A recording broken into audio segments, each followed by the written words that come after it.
اعوذ باللہ من الشیطان الرجیم بسم اللہ الرحمن الرحیم الدرس الرابع والثلاثون 34واں سبق ہے محمد صلی اللہ علیہ وآلہ وسلم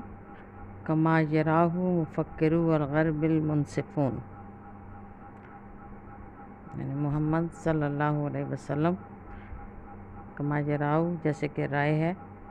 مفکرو الغرب المنصفون مغرب کے انصاف پسند مفکرین کی رائے میں، مغرب کے انصاف پسند مفکرین کی رائے میں محمد صلی اللہ علیہ وسلم کیسے تھے۔ کارلیل سب سے پہلے کارلائل کا لکھا ہوا ہے کہ من ہؤلاء المفکرین المنصفین الکاتب الانجلیزی کارلیل، ان انصاف پسند مغربی مفکرین میں سے ایک انگریزی کاتب کارلائل تھے، الذی احب البطولہ تھا، جس نے ہیروشپ کو پسند کیا، حبہ پسند کیا، بطولہ تو ہیروشپ بہادری کو پسند کیا، وقامہ بتتبع اصحابہا فی کل المجالات، اور وہ زندگی کے تمام میدانوں میں صاحب عظمت لوگوں کو تلاش کرتا رہا۔ ثم الف کتابا بعنوان الابطال، پھر اس نے ایک کتاب تالیف کی ہیروز کے عنوان سے، انگلش میں اس کا نام ہیروز، ابطال یعنی بہادر لوگ، بطل ان کی جمع ہے۔ تو کارلائل ان انصاف پسند مغربی مفکرین میں سے ایک انگریزی کاتب کارلائل تھا، جس نے بہادری کو یا ہیروشپ کو پسند کیا، اور وہ تمام میدانوں میں، زندگی کے تمام میدانوں میں صاحب عظمت لوگوں کو تلاش کرتا رہا۔ پھر اس نے ایک کتاب تالیف کی ہیروز کے عنوان سے، افراد فی فصلا کاملا عن رسول الاسلام، جس میں اس نے اللہ کے اسلام کے رسول صلی اللہ علیہ وسلم کے لیے ایک پورا باب مختص کیا۔ افرادہ یعنی اس باب میں صرف آپ صلی اللہ علیہ وسلم کا اس نے ذکر کیا، فصلاً کاملاً پورا ایک باب، عن رسول الاسلام، اسلام کے رسول صلی اللہ علیہ وسلم کے بارے میں اس نے ایک پورا باب رکھا۔ حذر فی الناس، جس میں اس نے لوگوں کو ڈرایا، من تصدیق ما یشاع عن الاسلام من اکاذیب، ان چیزوں کی تصدیق کرنے سے جو اسلام کے بارے میں شائع ہو رہی تھی، من اکاذیب جھوٹی باتیں، وما یذاع عن نبیہ من الاباطیل، اور جو ان کے نبی، اسلام کے نبی صلی اللہ علیہ وسلم کے بارے میں جو جھوٹی باتیں شائع کی جا رہی تھیں، ان سے لوگوں کو ڈرایا،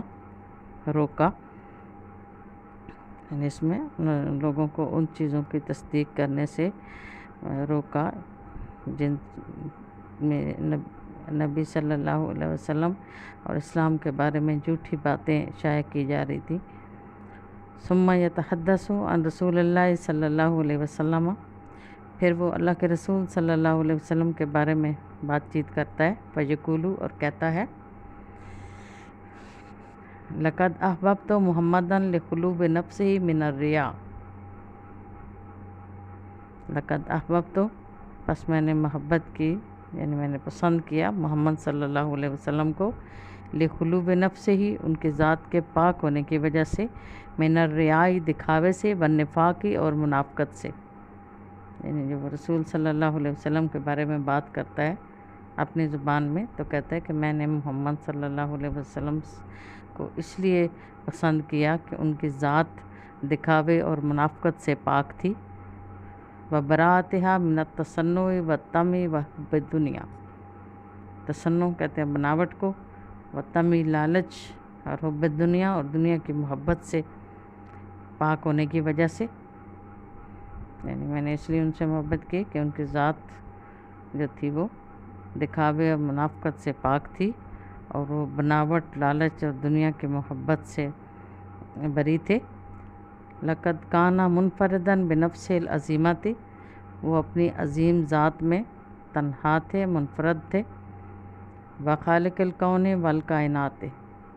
اور کائنات کو بنانے والے اور اس کائنات کے ساتھ تعلق میں بھی منفرد تھے، وقد را سر الوجودی یستو امام عینیہ، بس انہوں نے دیکھا کہ وجود کا راز ان کی آنکھوں کے سامنے پھیل رہا تھا، بے احوالہ و محاسنہ، اپنے تمام تر ہیبت کے ساتھ اور خوبصورتی کے ساتھ۔ بس انہوں نے دیکھا کہ وجود کا راز ان کی آنکھوں کے سامنے اپنی تمام تر ہیبت اور خوبصورتیوں کے ساتھ پھیل رہا تھا۔ لقد کان صوت محمد آتیا من قلب الطبیعیۃ الصحراویۃ النقیۃ الطاہرۃ، بس محمد صلی اللہ علیہ وسلم کی آواز آتین آنے والی تھی، من قلب الطبیعیۃ الصحراویۃ النقیۃ، صاف شفاف اور پاک صحرائی فطرت سے آنے والی آواز تھی۔ یعنی آپ کی جو آواز تھی وہ پاک صاف شفاف صحرائی فطرت سے آنے والی آواز تھی۔ وَلِہَٰذَا دَلَفَ مِنَ الْأَذَانِ إِلَى الْقُلُوبِ، اسی لیے وہ کانوں کے راستے دلوں میں داخل ہو گئی۔ وَاسْتَقَرَّتْ كَلِمَاتُهُ فِيهَا، اور ان کے کلمات ان میں یعنی دلوں میں جاگزیں ہو گئے۔ یعنی نبی صلی اللہ علیہ وسلم کی جو آواز تھی وہ صاف شفاف صحرائی فطرت سے آنے والی آواز تھی، اسی لیے وہ کانوں کے ذریعے سے دلوں میں داخل ہوئی اور ان کے کلمات اس میں جاگزیں ہو گئے۔ لارڈ ہیڈلی ایک اور انگریزی کاتب تھا۔ یتحدث لارڈ ہیڈلی عن شخصیت محمد بن عبداللہ باعتبارہ المثل الاعلیٰ فیقول، کہ لارڈ ہیڈلی محمد صلی اللہ علیہ وسلم کی شخصیت کے بارے میں بات کرتا ہے، محمد بن عبداللہ کی شخصیت باعتبارہ المثل الاعلیٰ، ایک عظیم مثال ہونے کے اعتبار سے، فیقول، پس وہ کہتا ہے، ان للنبی العربی اخلاقا قویۃ متینۃ، کہ بے شک عربی نبی صلی اللہ علیہ وسلم کے اخلاق مضبوط سنجیدہ تھے، و شخصیتاً، اور ان کی ایسی شخصیت تھی، وزنت، جس کا وزن کیا گیا، و محست، اور جسے پرکھا گیا، وقت و برت، اور جسے آزمایا گیا، فی کل خطوۃ من خطایا حیاتہ، زندگی کے قدموں میں سے ہر قدم پر۔ لارڈ ہیڈلے کہتا ہے نبی صلی اللہ علیہ وسلم، محمد صلی اللہ علیہ وسلم کی شخصیت کے بارے میں بات کرتے ہوئے کہتا ہے کہ محمد بن عبداللہ کی شخصیت جو ایک اعلیٰ مثال کے طور پہ اس کو پیش کرتا ہے، اور کہتا ہے کہ بے شک عربی نبی کے اخلاق مضبوط سنجیدہ تھے، اور ایسی شخصیت تھی جس کو زندگی کے قدموں میں سے ہر قدم پر وزن کیا گیا، پرکھا گیا اور آزمایا گیا، ولا نقص فیہ علی الاطلاق، لیکن اس میں کوئی بھی کمی نہ آئی، کہیں بھی کمی نہ پائی گئی، وبما اننا فی حاجۃ الی نموذج کامل، اور چونکہ ہمیں ضرورت ہے ایک کامل نمونے کی،